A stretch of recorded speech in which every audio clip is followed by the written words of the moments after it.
In this Char story, we spoke with Leo and Sean about the challenges of finding affordable housing in Queenstown and the effects of housing pressure on their family, friends and community. Hey, really appreciate you taking the time to come talk with us today here on a sort of quite cool Queenstown afternoon. Yeah. I'm interested to hear your perspective on the current state of housing here in Queenstown at the moment and how that's affecting your lives. The state of housing in Queenstown, there isn't any. That's the state of the housing. There is none. Or if there is, you can't afford it. It's unaffordable, yeah. Yeah, realistically. Yeah. Yeah, there's no way. Yeah. Yeah, it's the state of the housing. There isn't any. Yeah, nothing we can afford anyway at the current stage. Anybody can afford it. It's not just that we can't afford it, but no one can afford it. Yeah. Yeah, when you're looking at over $1 million for a house, and no one who works as a regular 9-to-5 standard job could afford that. No. Can't do it. No. So I work full time as a signwriter in town, and Leo runs her own business. I do. I'm a business owner. She's a business owner? Yes. Which automatically means that loads of money. Yeah. No. Yes, I own a performing arts studio, school for children, mostly, and then I do a bit of freelance admin on the side to make ends meet. And what are your living arrangements? Where are you living at the moment? We live in Arrowtown. We're very lucky. We live in Arrowtown. Yeah, we're currently living above my uncle and auntie's place in a little Granny flat. Granny flat. What it was made for. made for my grandma. Yeah, it was made for your nan. Yeah. Tell me, what are your aspirations in terms of your living arrangements? Because do you see that granny flat serving you long term, short term? It's not long term. No, it's just a stopgap until we find something. Yeah. I mean, we have to be realistic that we are living. We're in the granny flat because of your family. Yeah. We were very lucky at the time. They moved back from Australia. We decided we wanted to live together, and that gave us a good opportunity. Yeah. But eventually, we are going to have to find somewhere else to live, and also it's 1 bedroom. Yeah. So if anything else happens. Yeah. Well. Yeah. So, in an ideal world, what would change and what would move in terms of circumstances for you to be able to plan your life and your family? Is there a risk that you might need to relocate away from Queenstown, or what's the story? It's always that is always on the back of my mind. Every week I'm just like, maybe we should be looking somewhere else to live. Just because, long term wise, it doesn't look like we're probably going to need a place here. Yeah, life would be easier, I think. Yes. If we didn't live here. Yeah. But you want to live here. we wanted to live here, and Leo has a business here. So we're pretty tied, I guess, to this location at the moment. Leo, it doesn't sound to me like you're on your own, though. Are you aware of others who are in similar circumstances where they're making compromises, is it fair to say, in terms of the choices they have in life? Yeah, I think much everyone I know is having to make those choices on an everyday basis. And it's not just a case of making a choice about your house and where you live, it's making a choice in everything you do. Yeah. It's, my rents are extortionate anyway. And you do have to sometimes make the decision about, well, how long can I live on toast if I need to go to the doctor? Yeah. I mean, we're relatively stable because we live with family, which makes us really privileged in that sense. Hardly anybody has family in Queenstown, but I do know that a lot of our friends are in a situation where you could be given notice on your flat any time. Yeah. You could have to find somewhere else to live, or you could be given notice of a rent review all of the time. So, and it's getting harder and harder to save for a rainy day. Yeah. I think a 1-bedroom unit here at the moment is over $500 a week plus bills. So I understand you've put your names on a waiting list. Is that what waiting list is that for housing? Is that? So that's for the Queenstown Lakes Community Housing Trust. Yeah.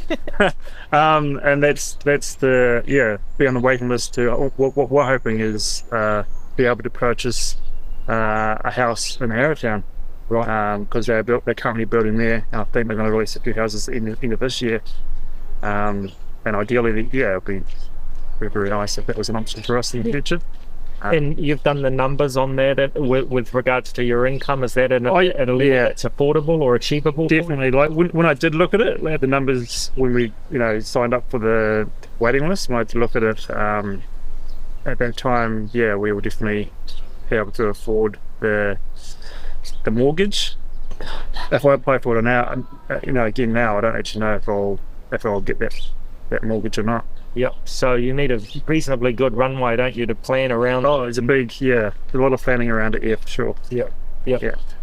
So if you could get a message straight direct to local or central government around your hopes or aspirations as a young couple making a life in Queenstown, what would you say to them if they could make some changes to make it easier for you?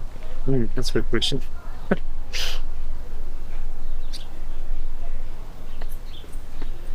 Trying to find the most diplomatic way. Yeah. just say the truth is fine. Yeah, tell us the truth. Trickle-down economics does not work. You cannot just keep building if we build more, the house prices will go down. No, it's not true. There's no evidence to support that. Yeah. It's also not realistic. No one can build houses at that rate. It's just not doable.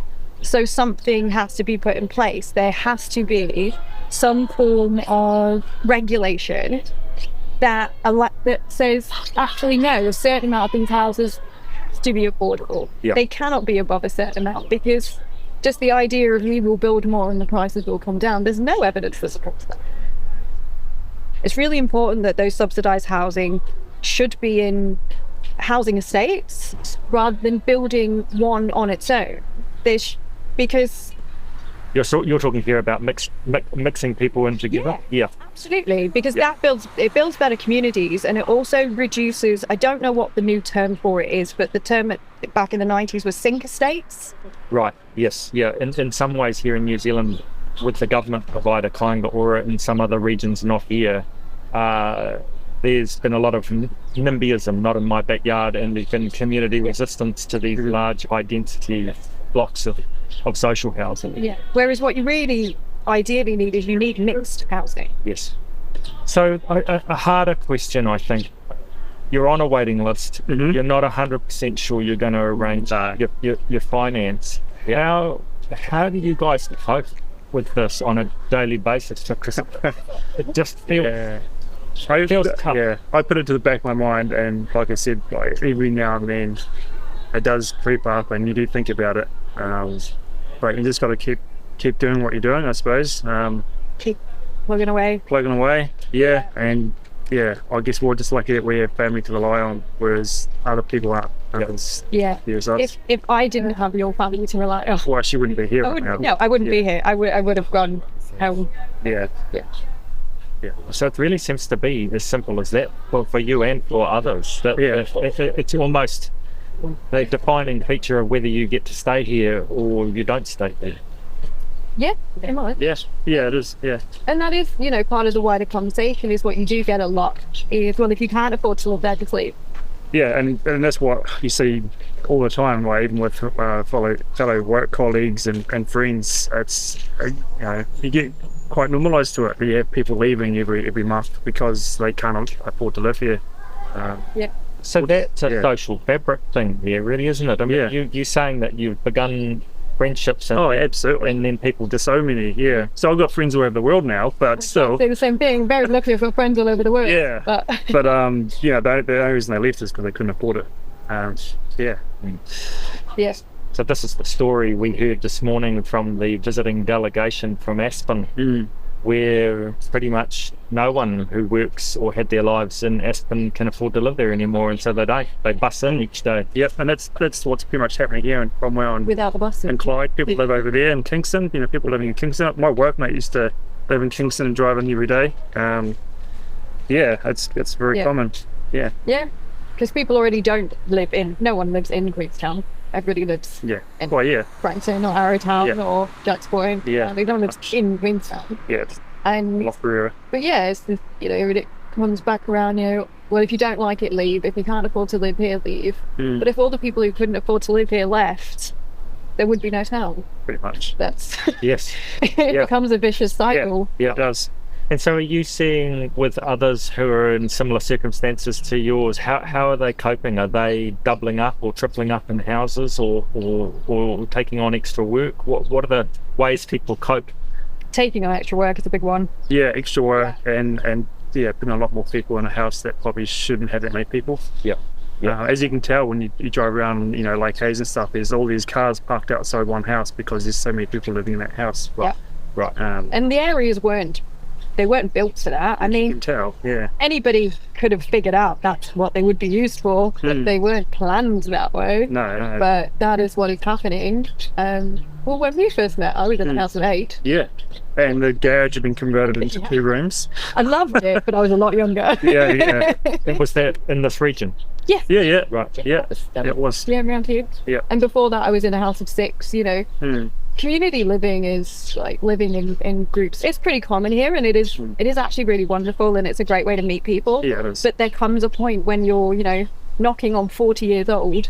Yeah, you don't want to be in a flatting situation. Yeah, in a shared house. And looking back on like my friends in the UK, the housing industry is very, very different in the UK, and the way that you don't buy land in the UK, you buy the house.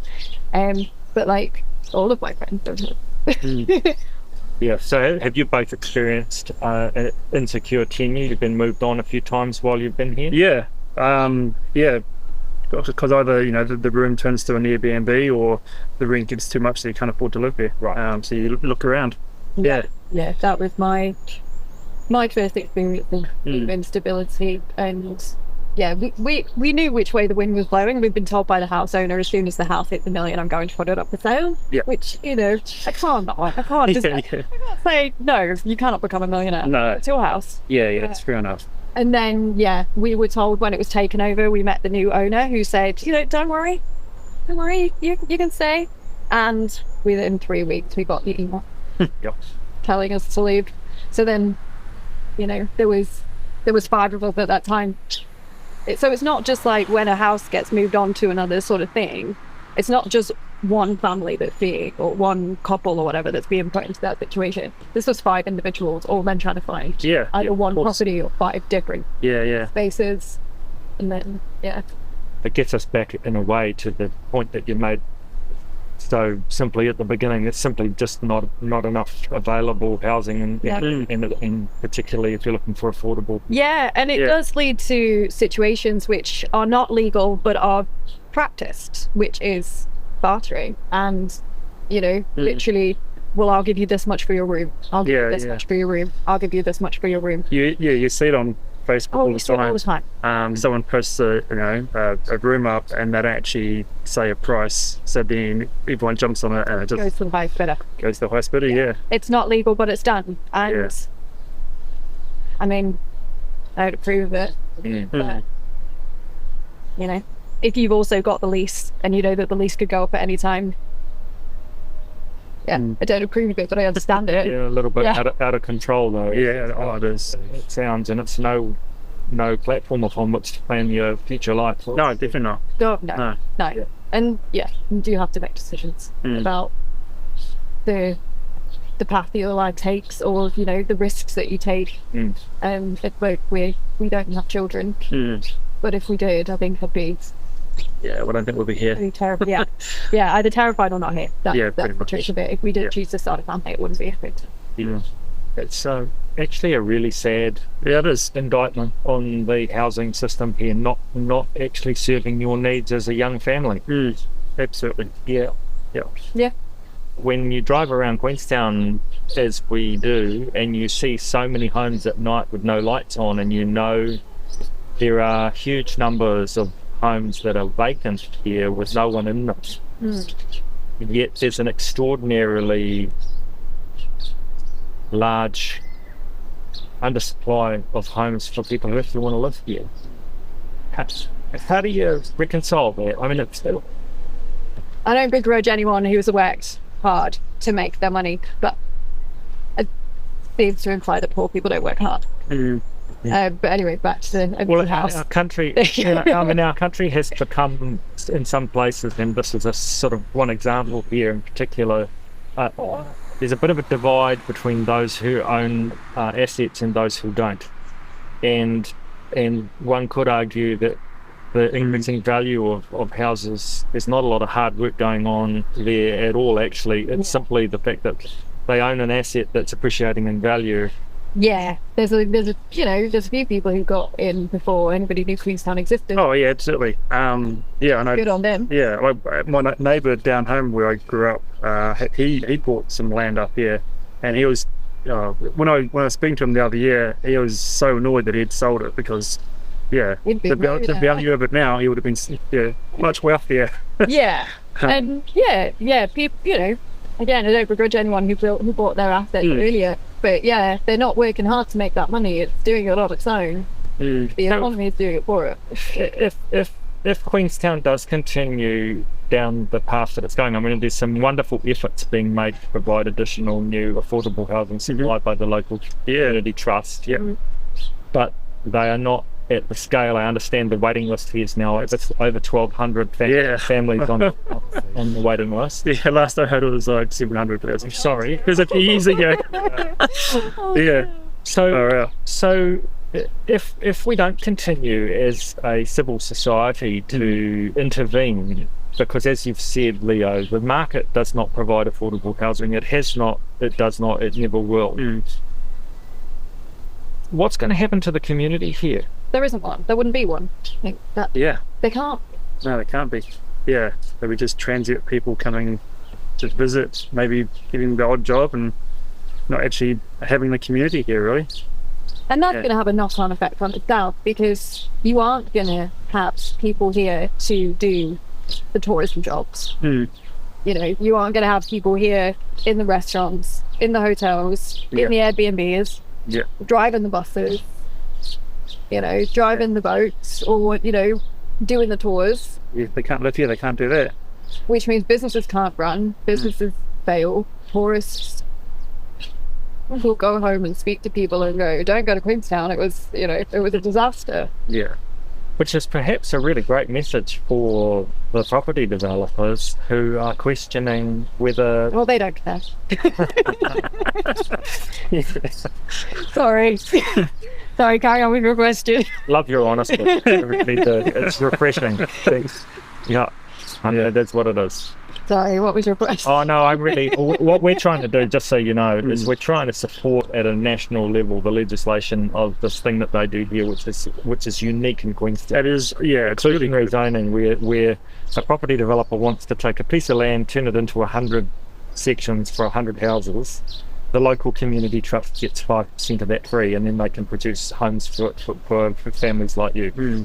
It's as simple as that, and it's happening all over the world. It happens in the UK between 20 and 50%. It's in New York. It's not a new thing. We didn't make it up. And it simply says, if you're going to get all of that value from the zoning uplift, which is just a signature on a piece of paper, we're going to capture some of that for the benefit of the community.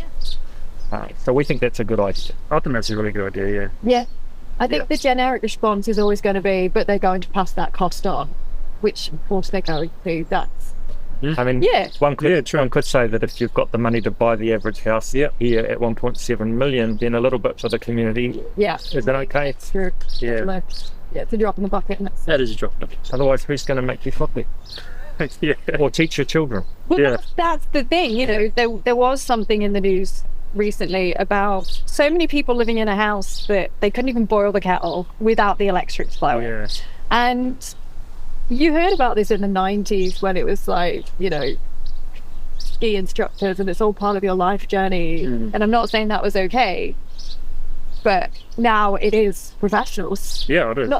Sounds awful. Like, that's not what I meant. But the fact is that the people you do need, we need teachers. There is a teacher shortage across all of New Zealand.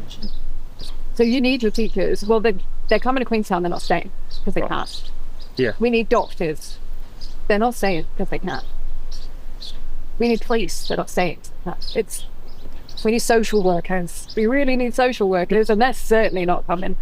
So you've observed some reasonably significant change even in the last... this place changes so much. Even my workmate, when she was in Nelson, and we hired her, And she was like, oh yeah, I'll come down and try and find accommodation. She stayed in the campground for 2 months before she could find anywhere to stay. And she was full-time employed. She's full-time employed. Yeah. And this is very common. Yeah, a friend. It's always a friend of mine. Yeah. But yeah, a friend of mine was living in a shed. Not a sleep out, a shed. Yeah. And again, earning a living wage. Yeah. So I think a lot of people would be shocked to hear that. They don't know that. You're still doing a 40-hour or more week, and you still can't find a place to live. Because you think it's going to be a stopgap. Yeah, exactly. And you think, well, how hard could it be? Yeah. And And one day turns to a week, and a week turns to a month, and that's it.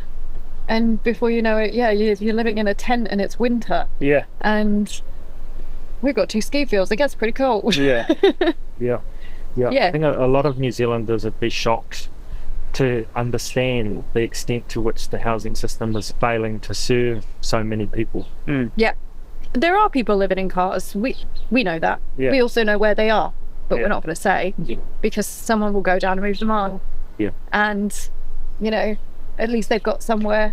It's saddening and it's enraging and it's sickening in New Zealand, a first world country, that is even suggested as a solution rather than, well, how about it's going to take a lot more work and it's going to take a lot more time, but how about we put people in a situation where they're not living in a metal box? There's a gentleman living in the front door of this church. I didn't see that. Yeah, it's just around the corner, migrant worker. Yeah. We've said hello, and he's got nowhere to live. Yeah. And that's not new, actually. A friend of mine used to work around here, and it was a young woman. Not that it's better for young men, but let's be realistic here. And it was a female migrant worker, and she hadn't been able to, and she didn't know what else to do, so you knock on the door of a church, innit? Yeah. But it's either that or sleep on the street, and then God knows what's going to happen. What would I say to someone in power? The main guy I deal with is the Minister of Housing. And his name's Chris Bishop. What's he going to do about it? Well, I really gnawed him then, didn't I? Well, that's right. Yeah. I mean, what would you say to the Minister of Housing or the Chief Executive of the Ministry of Housing?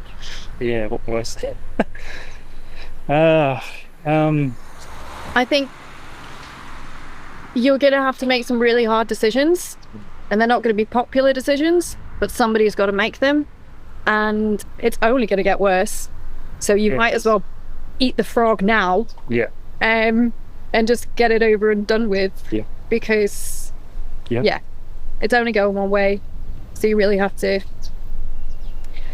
make that decision. And then also, my other thing in general would be, stop telling us to work harder and spend less, because we're already not just us, but almost everyone is only spending what they have to spend. And an avocado is not going to buy a house. So, but people can't work harder than we're already working and make more money than we already have. We're not able to make the change. We can't. We're doing as much as we can. Yeah. It's well said. You tell how this relationship works, isn't it? Yeah. I talk and he goes, oh yeah? Yep, that sounds about right. Really thank you for your honesty and for your time, and we wish you all the best. Thank you. We'd like to thank Leo and Sean for taking their time to speak with us. More information for this episode can be found in the episode notes, and don't forget to subscribe to the Char Hub podcast on your favourite podcast platform.